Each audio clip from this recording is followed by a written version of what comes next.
వాటన్నిటిని పక్కన పెట్టి ఈరోజు రైతులు సుఖ సంతోషాలతోనే ఉన్నారు, రైతుల సమస్యల్లో లేరు అన్నట్టుగా ముక్తాయింపునివ్వడం అనేటువంటిది అత్యంత దురదృష్టకరమైనటువంటి అంశం.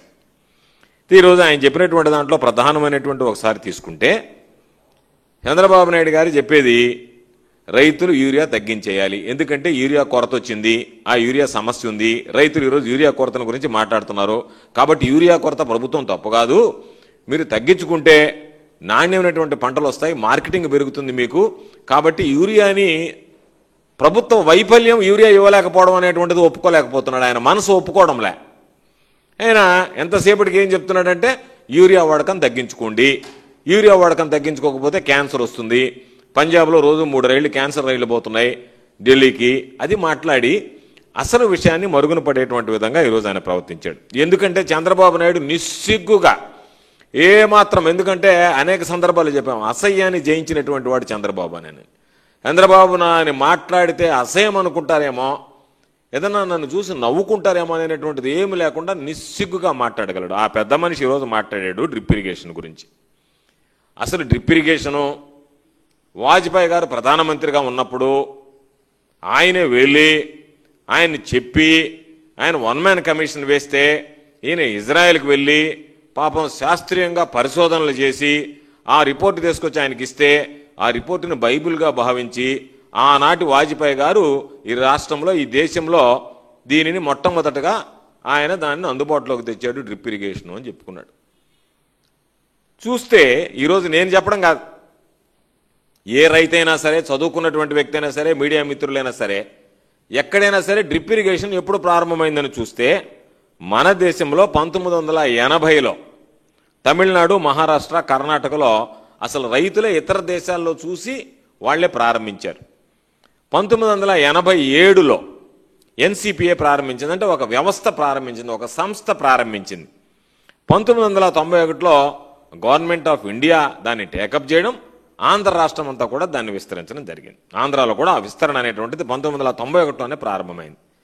నువ్వు ముఖ్యమంత్రి అయిందే ఎన్టీ రామారావుకి వెన్నుపోటు పొడిచి 95లో అయితే, నువ్వు రాక 20 సంవత్సరాల ముందే డ్రిప్ ఇరిగేషన్ పరిచయం అయితే ఈ దేశంలో, నువ్వు రాకముందే ఆంధ్ర రాష్ట్రంలో డ్రిప్ ఇరిగేషన్ అనేటువంటిది ఉంటే, ఆ డ్రిప్ ఇరిగేషన్ నేనే తీసుకొచ్చా, నేనే ఆద్యుణ్ణి, భారతదేశంలోనే పెట్టడానికి నేను ఆద్యుణ్ణి అని ఈరోజు ఆయన ప్రగల్భాలు పలుపుకోవడానికి అసెంబ్లీ వేదికగా ఉపయోగించుకోవడం అనేటువంటిది, ఇది చూడడానికి చంద్రబాబును చూసి అసహ్యంగా, హాస్యాస్పదంగా అనిపించేటువంటి పరిస్థితి. మొంగ మాట చెప్పాడు, ఆయన ఇచ్చినటువంటి క్వాలిటీ భోజనం, ఈరోజు అగ్రికల్చర్ ప్రొడ్యూస్ ఏదైతుందో వాటిలో క్వాలిటీ ఉండేది తీసుకొని ఇస్తున్నాడు కాబట్టి పాపం మధ్యాహ్న భోజనం బ్రహ్మాండంగా ఉంది, ఆ పక్కన ఉండేమని చెప్తుంది, తల్లిదండ్రులు కూడా హ్యాపీగా ఉండారు అని చెప్పి చూస్తే మధ్యాహ్న భోజనం తినడం లేదు, పారేస్తున్నాము, బాగలేదు అని చెప్పని తల్లిదండ్రులు మాట్లాడుతున్నారు, బిడ్డలు ఇంటి దగ్గర నుంచి క్యారియర్లు తెచ్చుకుంటున్నారు, తిన్న దగ్గర అస్వస్థత గురవుతున్నారు. ఎన్ని గురుకుల విద్యాలయాలు, రెసిడెన్షియల్ స్కూల్స్ ఉంటే పాపం తరచుగా మనం పత్రికల్లో చూస్తున్నాం. కాబట్టి నువ్వు దాని గురించి కూడా ఈరోజు నేను మధ్యాహ్న భోజనంలో కూడా మెరుగైనటువంటిది వాడాను, దానివల్ల ఇబ్బంది లేకుండా పోయింది అని చెప్పి మరి ఇంకో మాట చెప్పాడు.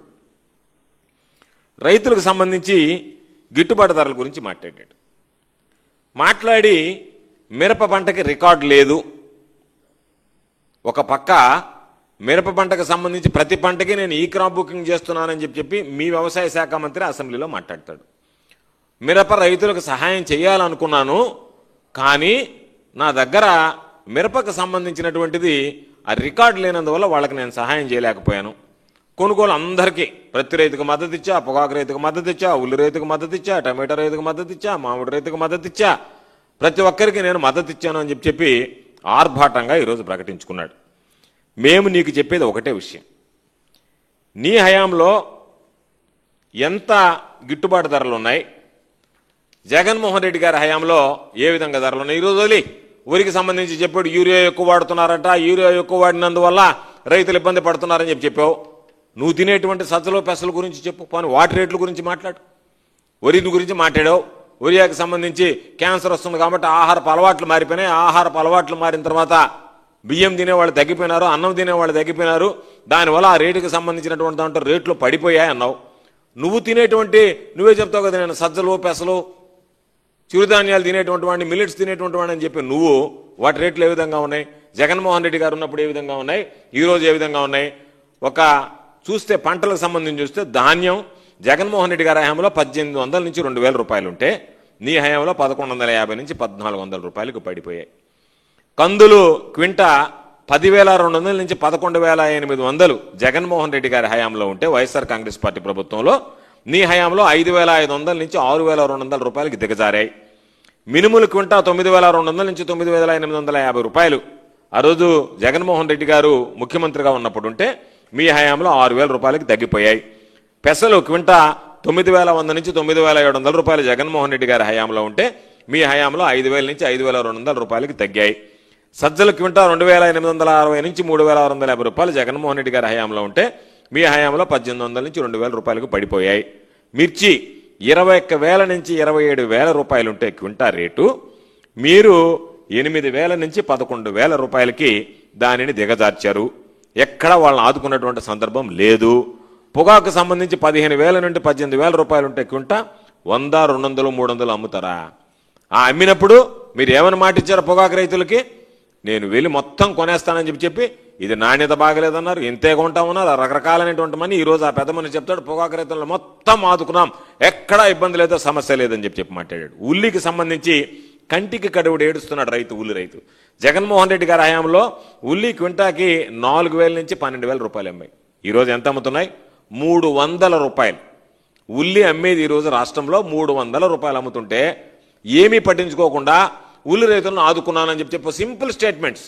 ఏమి దాని గురించి చంద్రబాబు అయ్యో రైతు అనుభవిస్తున్నాడే, బాధలు పడుతున్నాడు అనేటువంటిది కాకుండా, టమాటాకు సంబంధించి 20 నుంచి 25 రూపాయలు ఉంటే కిలో మా హయాంలో 1.5 రూపాయల నుంచి 2 రూపాయలకు పడిపోయాయి. కోకో 980 నుంచి 1,050 రూపాయలు ఉన్నటువంటి కోకో కిలో 240 నుంచి 500 రూపాయలకి తగ్గిపోయాయి. చీని బత్తాయి టన్ను 30,000 రూపాయల నుంచి 1,00,000 రూపాయలు కూడా పలికే జగన్మోహన్ రెడ్డి గారు ఉన్నప్పుడు. ఈరోజు చంద్రబాబు హయాంలో 7,000, 9,000, మంచి రేట్ అంటే 12,000 నుంచి 14,000 రూపాయలు. మామిడికి సంబంధించి లెక్కేస్తే క్వింటా 2,200 నుంచి 2,900 ఉంటే మీరు అసలు బుద్ధి జ్ఞానం ఉంటే మాట్లాడగలమన్నట్టు 200 రూపాయలకి పడిపోయాయి రేట్లు. ఇది చంద్రబాబు నాయుడు ఇచ్చింది. చంద్రబాబు నాయుడికి జగన్మోహన్ రెడ్డి గారికి ఉన్నటువంటి వ్యత్యాసం చూపిస్తున్నాను. ఒక దమ్మున్నటువంటి వ్యక్తి, దమ్మున్నటువంటి నాయకుడు, రైతుల గురించి ఆలోచన చేసేవాడు ఈ రాష్ట్రానికి ముఖ్యమంత్రిగా ఉంటే ఇది పరిస్థితి.